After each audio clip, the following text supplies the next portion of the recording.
বিশ্বযুদ্ধ কেবল সীমান্তে সীমাবদ্ধ থাকে না, তাদের প্রতিধ্বনি কাঁপিয়ে তোলে পুরো মানবজাতিকে। আজ আমরা এমন এক ভয়াল বাস্তবতার মুখোমুখি, যেখানে ইরান ও ইসরায়েল সংঘাত ধীরে ধীরে টেনে আনছে গোটা পৃথিবীকে। এটি আর শুধু একটি যুদ্ধ নয়, বরং এক অনিশ্চিত ভবিষ্যতের সংকেত।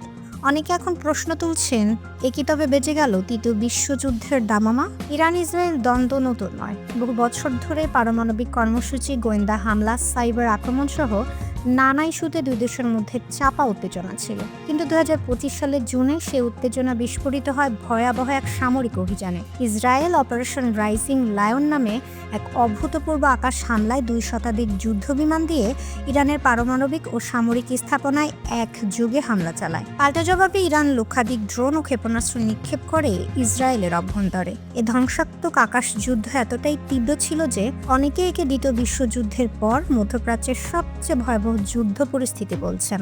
এই সংঘাতকে শুধু আঞ্চলিক বিবাদ বললে ভুল হবে।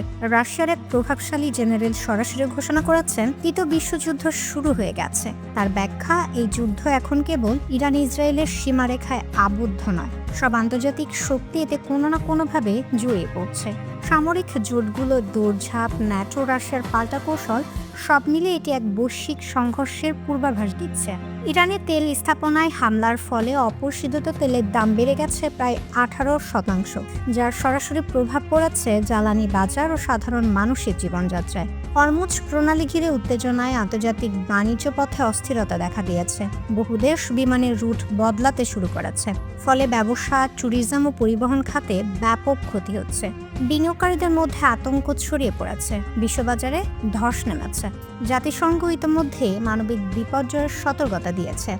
যুদ্ধ এখনও পুরোপুরি থামেনি, চলছে এক ধরনের কৌশলগত বিরতি। ইসরায়েল তার প্রতিরক্ষা বাহিনীর সর্বোচ্চ সতর্কতায় রেখেছে। ইরান সাফ জানিয়ে দিয়েছে, আমরা এখনও থামবো না। এদিকে হিজবুল্লাহ, হুতি ও অন্যান্য মধ্যপ্রাচ্য ভিত্তিক গোষ্ঠীগুলোর সক্রিয় হয়ে ওঠা পরিস্থিতিকে আরও জটিল করে তুলছে।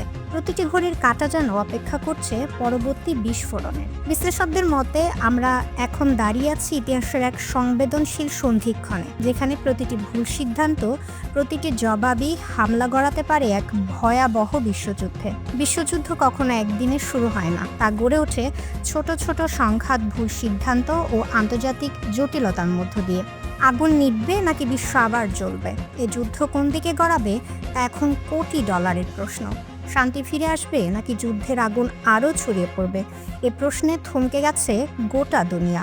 বিশ্ব যেন এখন নিঃশব্দে অপেক্ষা করছে আরেকটি ভয়াল অধ্যায়ের শুরুর আগে, কিছুটা আশা, কিছুটা আতঙ্কের সাথে। জেদনি খান, খবর প্লাস, ঢাকা।